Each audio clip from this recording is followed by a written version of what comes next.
We'll have our second panel now. So if I can invite to the stage all the afternoon speakers, please. And in addition, if Natalie Coburn could maybe represent the surgical oncology voice in Canada.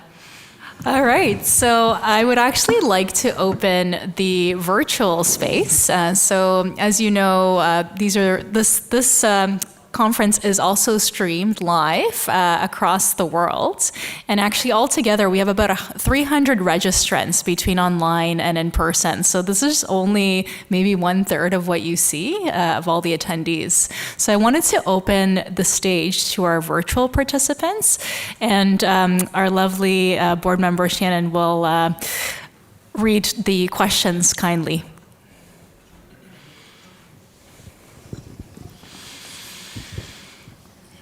Hey there. We just have one that just came through, actually. This comes from Melanie Vincelli. Hopefully I'm getting that properly. Don't take any questions from Melanie. This is for Colt. How do you think we can get more men involved in their own support care? Is this thing on? That's the question we all have to ask. I don't have a good answer. I think that a lot of it comes from the way that we're raised, and it's just kind of a generational thing as well. I'm thinking back to like my own childhood and my father saying, "Men don't cry," when my mom died, and then that same night catching him crying in the dark and being embarrassed. So I think that we need to teach men to be better about being human, being emotional, being vulnerable, and understanding that masculinity isn't just, big men punch things hard. But as far as what we've got going on right now, people need to keep encouraging, and if you know somebody who's going through something, let them know that a lot of people are going through it, and it's always good to have an ear to listen and somebody to talk to and bounce ideas off of. And to follow that up, is there a piece of advice for men in terms of reaching out, or even caregivers for reaching out on behalf of their men in their lives? I mean, I think the big one is, this is going to sound harsh, do you want to die? Like, do you want to live? If you want to live, you got to accept the help. You have to reach out. You obviously can't cure cancer on your own. You need to turn to experts. You need to learn from other people who have gone through it. And you can't do that just sitting at home and being quiet and staying to yourself.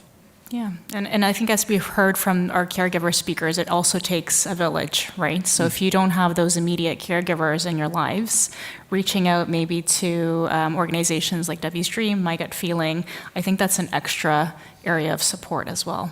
Random people on Reddit too, apparently, are fantastic. Reddit. Oh, I love Reddit. I'm a big Redditor. If I could just add to that, and we were talking about this earlier, when we first started the groups at My Gut Feeling, it was mainly women. It was just, there'd be one man, and then the men that would join, unfortunately, we lost a lot of them because they didn't make it.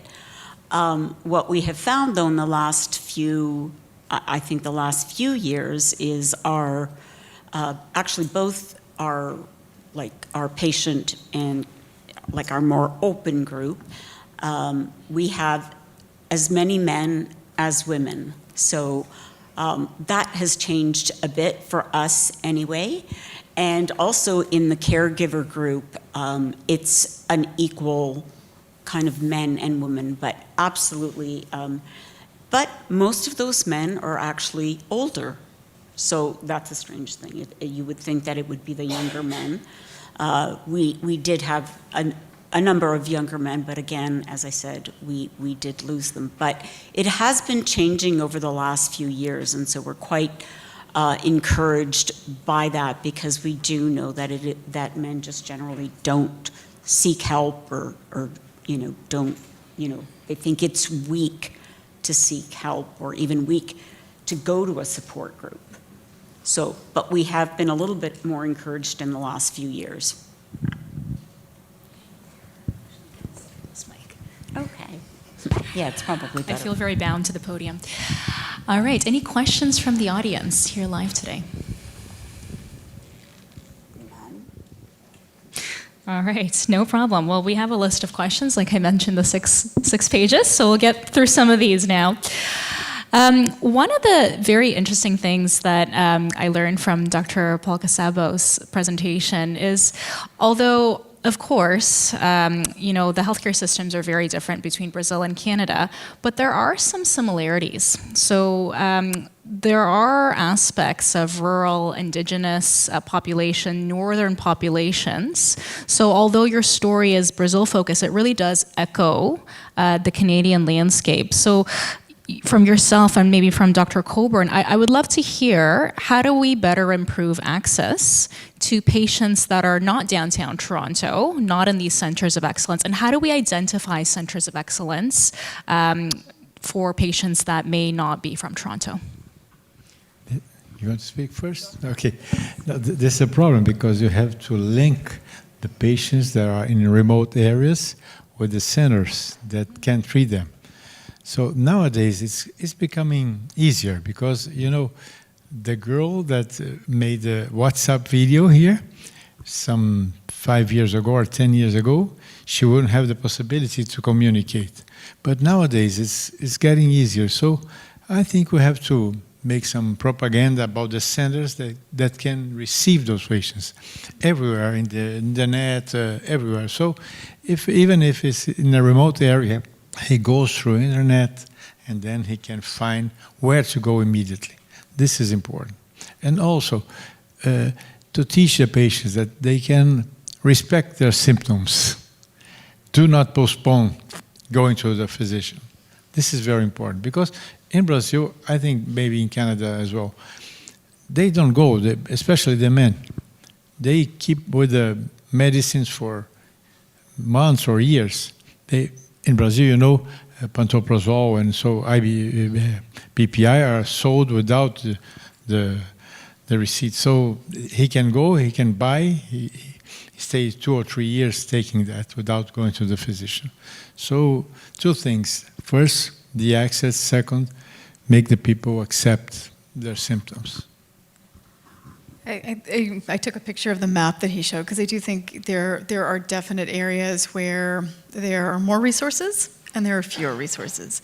I think we do a fairly decent job of trying to link people to the resources, but as a family practice doctor, it would be impossible for you to know all of the resources for all of the diseases that you treat. And if you're treating a gastric cancer, or pancreas, or even something more common, you might not know what's available. I didn't know that the AYA program was available for everybody across the province until a few hours ago. So I think the idea of the self-advocacy is really important. There's got to be something better that's out there. I just have to find it to link into it. Because I do think a lot of the centers, even some of the centers that are further north, like Sudbury, has great resources, but you'd have to find the right people within that center to be linked to.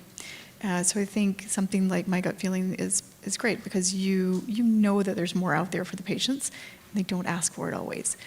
Because you make this assumption that, it's Canada, it's not going to be that great, we're not going to have this, or we're not going to have that.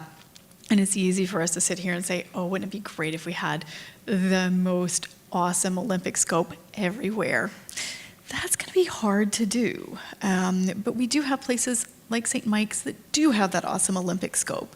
And we do have places that do have that awesome clinical trial. And we do have places where the surgeons do want to specialize in this area. And I think BC probably has geographic issues that are maybe even worse than ours. So I'll pass it to Howie. So, there's Vancouver and then the rest of the province, and we also cover Whitehorse and the Yukon.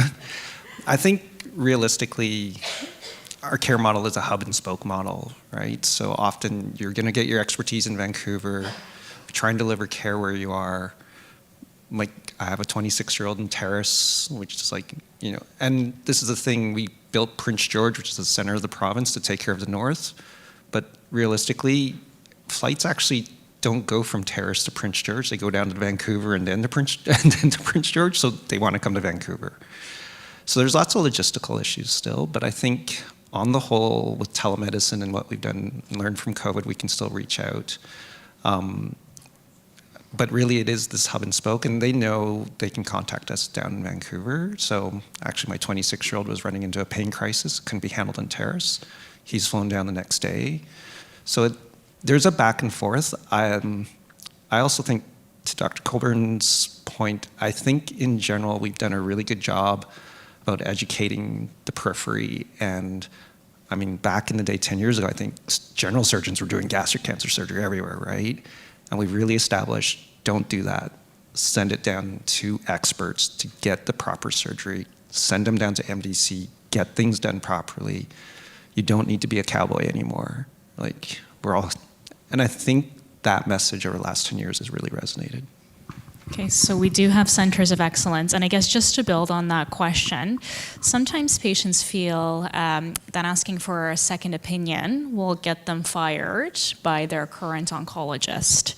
Can maybe some of the physicians here speak about that fear of asking for a second opinion? For example, if they're in the rural northern areas, asking for a second opinion from a center of excellence.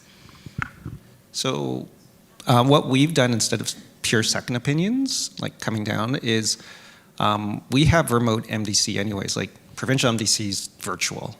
So we just tell the physician, put it on for MDC, because that's the ultimate second opinion. Your radiology is reviewed, your pathology is reviewed. You know, there's like 5 radiation oncologists, 3 surgeons, 10 medical oncologists, the like you're getting an opinion of like 15 doctors. That's better than one other doctor telling you what's going on. So I'll pass it. And MDCs stand for Multidisciplinary Conference, which is a group of experts on a conference reviewing the radiology and pathology for each patient. So you're not only getting the expertise of one physician, this multidisciplinary conference looks at a patient from multiple perspectives. You're actually getting the expertise of multiple physicians. Yes, we stimulate, we push the patients to hear second opinion, but we tell all the patients that her case or his case will be discussed in the tumor board by 10 or 20 specialists. So he is more confident, but we stimulate them to hear second opinion. Yeah, I think there is that worry. There is a worry for patients. There shouldn't be, right? And if that's the pushback you're receiving, then maybe your gut feeling is telling you to do the right thing and seek a second opinion. Because if they're not willing to have that multidisciplinary discussion or engage with other people, that may not be the right thing for a really complex disease. I think the second concern is wait times. Because if you are to go on to a second opinion, that could add a few weeks wait. In the grand scheme of things, a week here or there is probably not that much of a big deal. So you've heard it from the experts, it's okay to ask for a second opinion. Okay, any more questions from the online community? I have one from Leah for the AYA nurses. Are there any programs for men, especially young men in Canada? Great question. So there are 2 sort of organizations for folks that identify as men. One of them is called Cancer Dudes.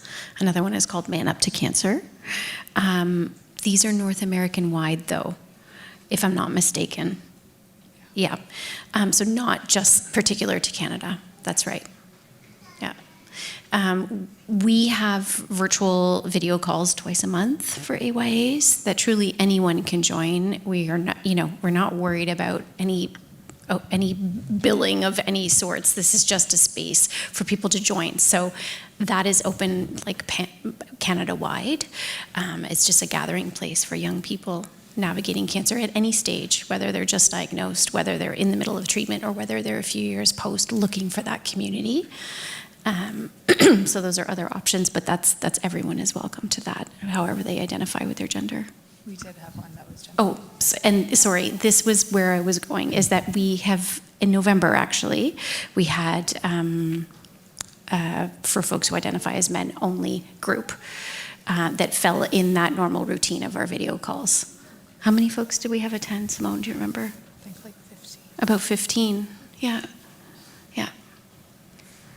And building up on that question, so we talked about AYA in Ontario. Could you comment about the AYA landscape across Canada? Yeah, so there are a number of programs across the country to support adolescents and young adults. Many of them are specific to provinces, but then there's some national ones as well. So Young Adult Cancer Canada, the acronym is YAC. That's a national one that's often used by AYAs because all of their programming is virtual. So it's really accessible for this demographic. They want to stay at home. They want to be in bed. They don't want to have to go anywhere and see people in person. So the virtual programming is really popular. There's also AYA CAN, and that's a national collective of resources as well as research that's done through that program. And Jen and I actually sit on, it's called the Canadian Collective. So it's providers and advocates from across the country. We meet every other month and talk about AYA care in the Canadian context, any sort of new research and programs that are coming out. So I think in terms of accessing, knowing how to navigate this, because that's a really big thing as well. There's a lot of things out there, but it can be very overwhelming to figure out where to go and how to access this information. So I would say the easiest thing to do is always connect with your providers and ask them if there's anything that they're aware of. And then if you struggle there, we often get emails to our inbox of people saying, hey, I'm located in this remote area. I have no resources here. What can I do? And we could help you navigate resources as well. Thank you. And for the next question, I'd really like to hear from maybe Nicole and maybe some of our social worker here on the panel. So one of the questions that Tamara from Sudbury actually had was, how do you speak about cancer, or how do you speak to children about a cancer diagnosis? Again, I guess from a caregiver perspective, maybe from a patient perspective, and maybe from a healthcare professional perspective.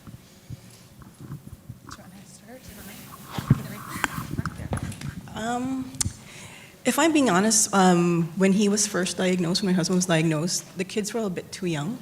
So my son was a newborn and River was about 3. So the conversations probably were not being made. It was just more of like, why is Papa in the hospital for too long? Why is he not here for Christmas? And you kind of just, in a lot of ways, like sugarcoat it, but also by also being honest if they do have the questions. I could imagine it would be a lot different if they were at their age that they are right now. But I think, like, as just a parent, I think there's a level of transparency. Kids are very resilient. They could understand things beyond what, like, us as parents would think they're capable of understanding. But also at the same time, kind of just dialing it down to like a language that they understand. So, if they had asked questions now, like that's why they're here. Like I want them to hear the stories. I want them to really, like witness like what people are going through, what kind of research are out there. And so that way they too can become kind of like the beacon for other people their age who aren't able to have those conversations. They are hard conversations, but I think it's conversations that has to be had at the end of the day. You're raising some amazing children. So, River and Colton, you guys are so welcome here. Thank you for coming today. So from a patient perspective, so when I was diagnosed, we had just that summer decided that my stepson was going to come and live with us as he started his high school years. So he moved in with us basically a day before I was going in for surgery. And so we kind of, had to have that conversation with him. Like we really didn't do it while he wasn't with us, but he saw everything that I went through. And we were obviously we were very open about it. He was, I mean, a little bit old, he was like 14, but we spoke about like my diagnosis. We spoke about my treatment. He was there through it. He actually was. He gave me he was like one of the reasons that I pushed through. And he and I actually had lots of discussions about it. He would ask me about how I was feeling. And I've always, you know, I think, and I truly believe, and I say this to all the patients that we talk to and the caregivers, you know, you have to be as honest as possible. You don't have to make it sound, you know, as, you know, maybe dire as it probably is, but kids are a lot smarter than we give them credit for, and they know when something is wrong, and you can't really hide it for too long. So we were always really open and honest with him, and honestly, he helped me through it. And even with like my nephew, who's here, both my nephews, I mean, one of them was older, but the other one was still quite young. You know, I was open and honest. I don't think, I grew up in an age where people would say, don't talk about it. And in a culture where we had to hide everything, it was like, don't talk about it. It's shameful, or it's, you know, it was, I don't know, there was a stigma to it. And part of what my gut feeling, I think, has always tried to do is take that stigma away and to say, yes, we can, you know, we can talk about this. It's good to talk about it, and it's absolutely necessary to talk about it. So supporting parents and caregivers with how to have conversations with their children is a huge part of the AYA program. As you could imagine, that's a lot of young parents come through our program, and so many great points have already been made. Some of the things that I'll just add is, yes, the literature suggests to be as transparent as possible, using developmentally appropriate language. But we also know that there's a cultural component in that as well. So even though we could recommend that, people based off of their cultures and their beliefs and their values might find that really hard. One of the things that I like to do is encourage parents and caregivers to let school know or daycare know, just because that tends to be where a lot of children are spending time and where they're a bit more vulnerable, and they could be picking up on behavior or conversations at school. Another piece is there are resources for parents on our website as well, that I'll just plug there. And yeah, if you do feel comfortable with being transparent, using language that's appropriate based off of the child's developmental age. But you know, a lot of times parents are worried about the impact that this is going to have long term. And as mentioned before, kids are quite resilient. They're interested in learning about what's going on in the family.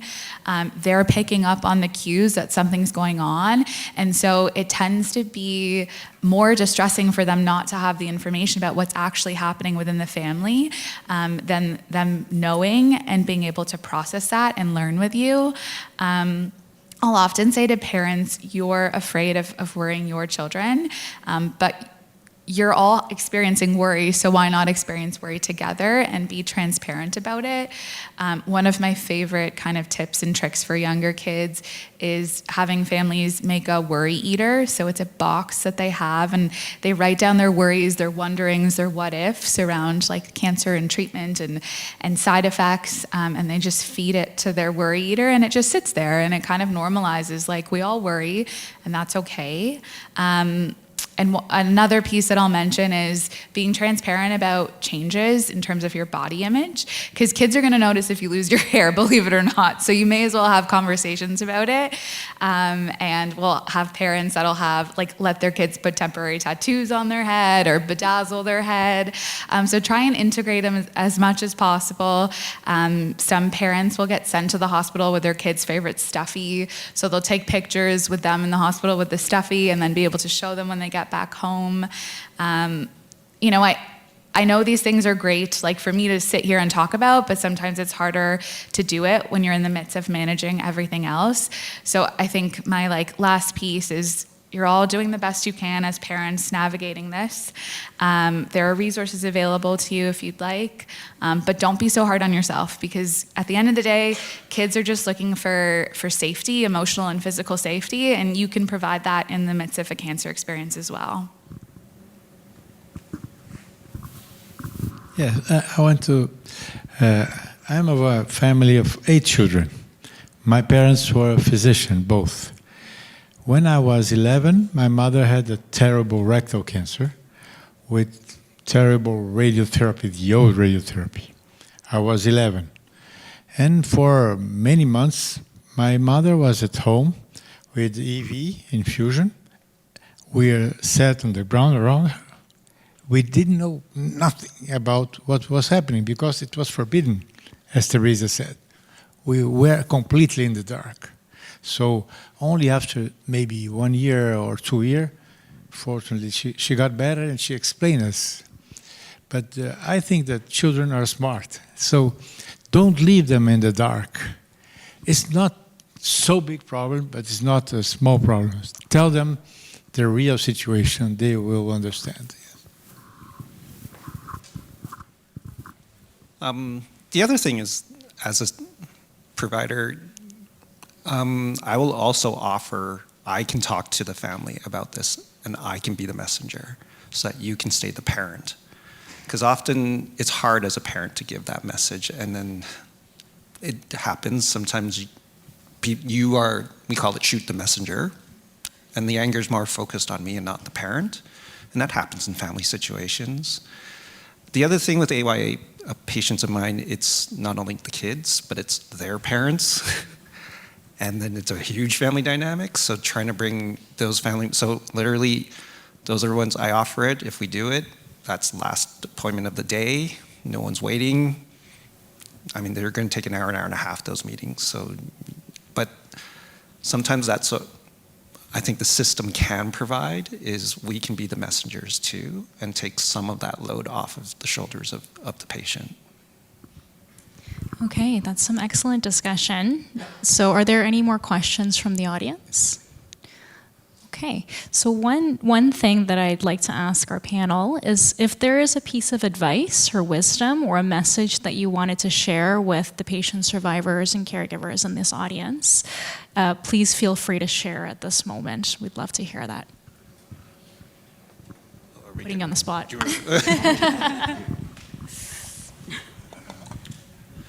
You know, I talk to a lot of people who they get concerned right away that treatment's not going to work. And they say, what's the point?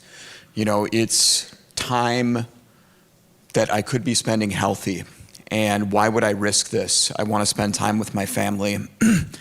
And the one thing that I always try to encourage them is you don't know how things are going to turn out. You don't know if treatment's going to be effective.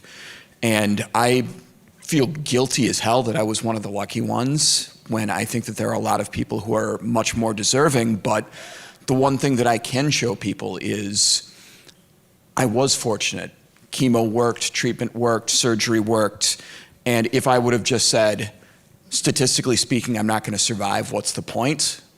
Let me be healthy for a little while longer, I wouldn't be here right now. So you got to at least be stubborn enough to give it a shot and then make the decision from there. I'll pick up on that because this is something that comes up in clinic a lot. So I'm a surgeon. I do very big surgeries. And then they become very afraid of the medical oncologist, which I think is a fear that is probably misplaced. I think a lot of what the medical oncologists do is so much easier for patients to tolerate than what the surgeons do. And there's also this idea that if you start the chemotherapy, you have to finish it or carry on with it. This is not a Rogers contract. You can break this contract with your medical oncologist at any point in time. So if you start the chemotherapy and it's fine, you carry on with it. And if you start the chemotherapy and it's horrible, you talk to your support team and say, I'm struggling with this symptom or that symptom, and how can we get around this? And if you do that and it's still horrible, then you sit down and say, this isn't working. And sometimes there's second line and third line and other options. But I think the important thing is to try it and see how you do with it, because you never know. And everyone builds up the chemotherapy in their minds to something that's a lot worse than a lot of times it is. So that would be my advice.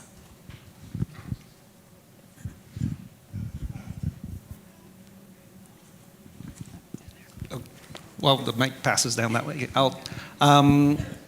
For me, what I tell most of my patients is I think whether you've gone through your adjuvant treatment and you're being followed or your metastatic disease, everyone's afraid of dying.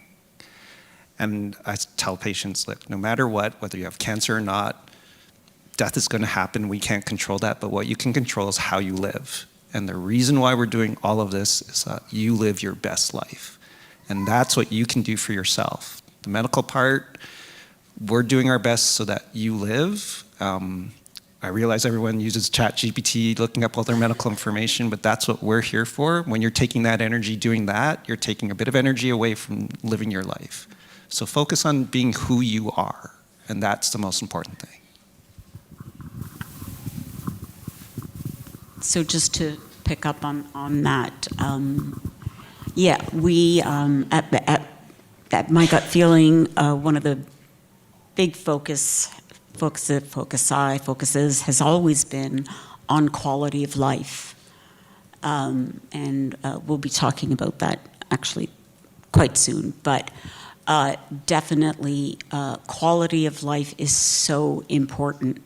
And part of having that quality of life, and a lot of what we say to people that ask us questions of, uncertainty and things like that, is one of the things I always say is ask questions. If you don't understand the answers or you get pushback on the answers, ask them again or go somewhere else where you can get the answers to those questions. So it's about self-advocating because no one's going to offer everything to you. But to be able to ask the question, to be able to be confident in what you want for your life, and you have to make that decision.